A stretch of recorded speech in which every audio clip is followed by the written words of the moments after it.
Things just got super real. Check out this clip of Representative Katie Porter grilling JP Morgan Chase CEO Jamie Dimon. Mr. Dimon, you know how to spend $31 million a year in salary, and you can't figure out how to make up a $567 a month shortfall. This is a budget problem you cannot solve.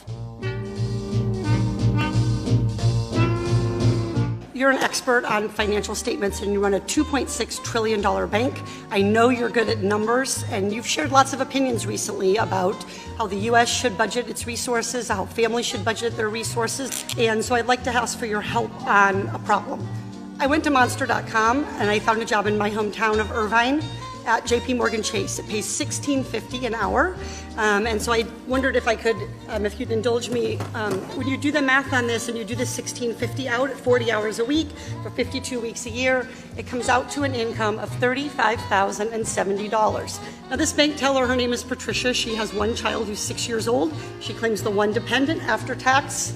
She has $29,100. We divide that by 12. She rents a one-bedroom apartment. She and her daughter sleep together in the same room. In Irvine, California, that average one-bedroom apartment is going to be $1,600.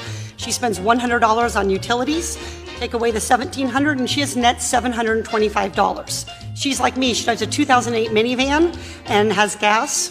$400 for car expenses and gas. Net $325. The Department of Agriculture says a low-cost food budget, that is ramen noodles, a low food budget is $400. That leaves her $77 in the red.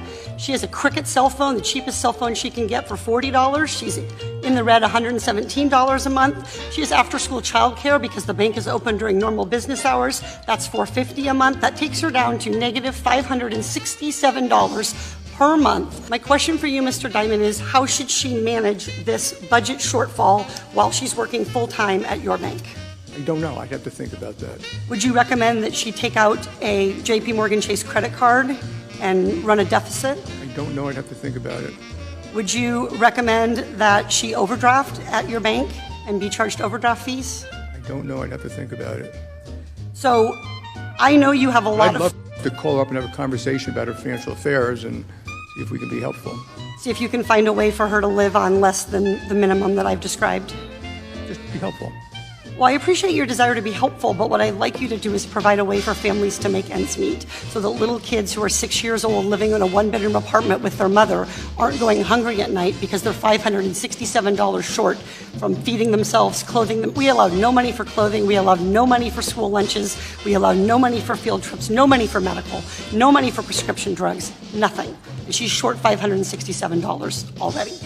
Mr. Dimon, you know how to spend $31 million a year in salary, and you can't figure out how to make up a $567 a month. One thing's for sure, the math, it's not mathing, if you know what I mean. Let me know if it's the same for you guys. Is your cash flow simply not keeping up with today's prices? Drop a quick comment down below. Now, the latest inflation report just came in, and American consumers are probably in for some more pain in the future as the Fed drops the ball yet again. Now, consider this a warning to batten down the hatches and stock up on whatever you can, guys, especially those on fixed income like Social Security and SNAP and EBT benefits. This also serves as a warning to the stock market investors out there. We have further downside with stocks, and I'm not talking about the very far distant future. I'm talking about the right here and now. The near future, it boils down to the Federal Reserve. Long story short, consider this a reality check for those other channels spewing toxic positivity and pretty much saying that inflation's on its way down. Newsflash, guys, it's not coming down as fast as we would all like. Simply put, the economic reports are not looking all that good for inflation, so the Federal Reserve is probably going to need to inflict more damage, more pain with tighter monetary policy, and that is not going to be good news for the economy or for the stock market, for the real estate market, or for our cash flow for that matter. But stay right there, guys. We're going to cover everything that you need to know in today's video. Also, if you own a home, make sure your home is protected. Never be caught off guard by another very expensive home repair again, especially in this market. Get your free home warranty quote. There's a link in the description down below. Now, really, the first thing to take note here is that we should expect prices to stay high and keep getting higher throughout the year. Can we expect Congress to help out though? What about Biden? Your guess is as good as mine, folks. But according to The Economist, quote, we're looking at higher than normal price increases, certainly through 2023 and probably through much of 2024 as well, end quote. Now, what they're talking about today is the Federal Reserve's preferred measure for inflation, the Personal Consumption Expenditures Price Index. It showed headline inflation rose 5.4% from a year ago as of January and 0.6% for the month. The PCEPI measures all consumption expenditures, including those that are not coming directly out of consumers' discretionary income, such as those made on behalf by the government or employers. But the CPI, on the other hand, it looks at the total basket of goods that are purchased from people's discretionary incomes. So beyond that, the basket of goods that the CPI tracks is updated every year, while the PCEPI, it gets updated every month. So that really matters in cases where you have, some individual prices that are changing a lot. Now, does it feel like it's just 5%? Certainly it feels like much more than that, right? Now, as they pointed out here, declines in inflation that have happened since June, it actually reversed in January. We can expect more pain from the Fed as well as they try to curb inflation the only way that they know how, by putting Americans between a rock and a hard place. Like what Representative Katie Porter pointed out in the clip that I showed you guys earlier, Americans are putting themselves in debt by drawing their bank accounts and maxing out credit cards that they can't pay for. Now, based on the latest inflation data, it is almost a certainty the central bank will raise rates by 25 basis points in March, maybe even higher. And the sad part about all of this is that even if the Fed does start a recession and cause a massive wave of layoffs, the best outcome that they can hope for is to bring inflation back down to a 2% target, which means that the price is still going to continue to grow up, albeit at a lower rate. That also means that prices that have risen during high inflation will not return to where they were before. From what I've been hearing, there are far too many inflation deniers in the government and mainstream media. Also, the Fed made another fatal error in not making the last increase 0.5%. Now, as for jobs, some boots on the ground information for you guys here. Here's what somebody told me in an email. I work in a large manufacturing plant that employs 2,500, including contractors making products everyone uses every single day. The turnover rate has basically stopped and hiring is coming to an end this month. Our sales have flattened out, but demand for our goods has been at or above capacity for several years now. Translation? It's not looking good for the American company and layoffs. Maybe even bankruptcy could be soon to follow. This could be the stagflation scenario all over again, where the economy is shrinking while the inflation just pretty much keeps raging on. Bad for business and certainly bad for the average American cash flow. Case in point, more parents are simply moving in with their kids amid inflation. Anybody experience this? In the wake of inflation and high housing costs, more and more families are turning to multi-generational living at a younger age. According to a report by the Pew Research Center, this is increasing among all age groups over the past 5 decades. Researchers are saying that 1 in 4 U.S. adults aged 25 to 34 years old resided in multi-generational family households in 2021, up from 9% from 1971. There are some kids who are still living with their parents or moving back in with their parents, but there have been an increase in a trend where more parents have begun moving in with their young adult children. And they're calling this the reverse boomerang effect. But honestly, you can't really blame these people in these situations. Everybody's just doing whatever they can to kind of save money and survive during a time when inflation and high housing costs have become debilitating to many Americans. Plus, having an older adult in a home opens up the possibility for affordable childcare. Since the pandemic, Americans have been reeling from inflation, paying anywhere from 12% or more for groceries this year compared to last year. Plus, high housing costs are also putting the squeeze on people's finances. Now, according to Redfin, the national average price of a single-family home now stands at an estimated $383,000. Add to that the average yearly cost to raise a child is about $17,000. Then, of course, you got mainstream media channels and some other YouTube channels trying to sell us on the hype that the economy is on the mend. Yeah, sometimes I'm just so sick of this hopium that they're just trying to put us on. And these people saying that, we're in a bull market. Talk about toxic optimism, right? There's been zero drop in food, energy, and housing. In fact, the price of food has gone up, but the contents of packaged food has dropped. And this is what they're calling shrinkflation.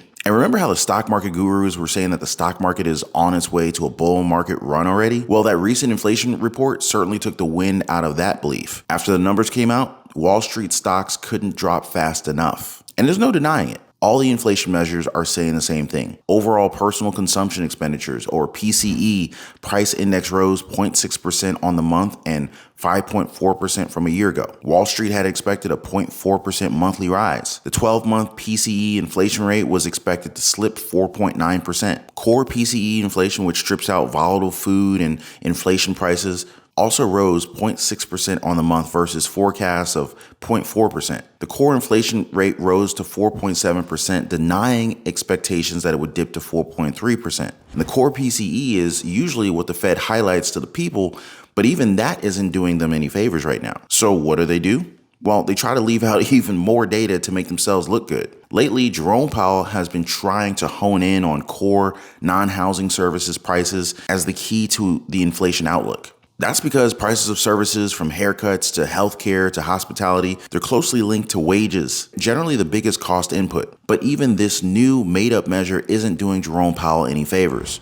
Core PCE services prices ex housing also rose 0.6% on the month, the fastest since November 2021, and 4.65% from a year ago. The 3-month annualized inflation rate heated up to 5.3%. And it looks like the stock market is finally giving up. Up until now, S&P 500 has largely held its ground over the past few weeks, despite hot economic data and rising treasury yields. But when the inflation report came out, the S&P 500 stock market index, it dropped below its 50-day moving average. So down, where we're probably going to be going. As of Thursday's close, the S&P 500 was 16.35% below its record closing high, but it was up from 12.2% from its bear market closing low on October 12th. The 10-year Treasury yield rose 7 basis points at 3.95%. Now, let me just go ahead and lay all this out for everybody. When people trust the Fed to keep inflation low and stable, they're more likely to hold long-term expectations about prices that align with the central bank's objectives. But this in turn can help make it easier for the central banks to achieve its inflationary targets. But if the public expects that the inflation will be higher in the future, then they'll probably demand higher wages while companies may raise prices for goods and services. And this in turn ultimately can create a self-fulfilling prophecy in which inflation expectations become embedded in the economy, making it even harder for the Fed to achieve its policy objectives. JP Morgan Chase CEO Jamie Dimon already sounded the alarm. He said just recently, quote, "I have all the respect for the Fed Chair Jerome Powell, but the fact is we lost a little bit of control of inflation." End quote. Now, for one of the biggest banks, JP Morgan CEO Jamie Dimon, to make a statement like that, it's a pretty big deal. And you can count on feeling that in the financial markets. They're listening. Jamie Dimon also added that he expects that interest rates could possibly remain higher for longer periods of time, and that it could take the Fed a while to return to its goal of 2% inflation. Now, another one, BlackRock analysts wrote in a note that we think that we are going to be living with inflation. We do see inflation cooling as spending patterns normalize and energy prices relent, but we see it persisting above policy targets in coming years, end quote. We may have to rely on ourselves to get through this mess that they're putting America in, guys. So let's help one another out. What have you guys been doing to stay afloat in this economy? Share your thoughts, your strategies, your ideas in the comment section down below. Maybe we can get a conversation going. But as for me, I'm always here for you guys. Let me know if there's anything that you want to learn about, when it comes to financial education, financial freedom, creating multiple streams of income, side hustles, investing in the stock market, real estate. I'm your guy. Don't forget to hit the subscribe button. Also, make sure your notification bell's turned on. Well, I hope you caught all the information in today's important economic update and daily news report. The latest inflation report putting egg on the face of the Fed. What this means for you and your cash flow. How experts are sounding the recessionary alarm. And a whole lot more. Appreciate you guys tuning in. A big thanks for lighting up the like button. More to come in the future. I'll see you in the next one.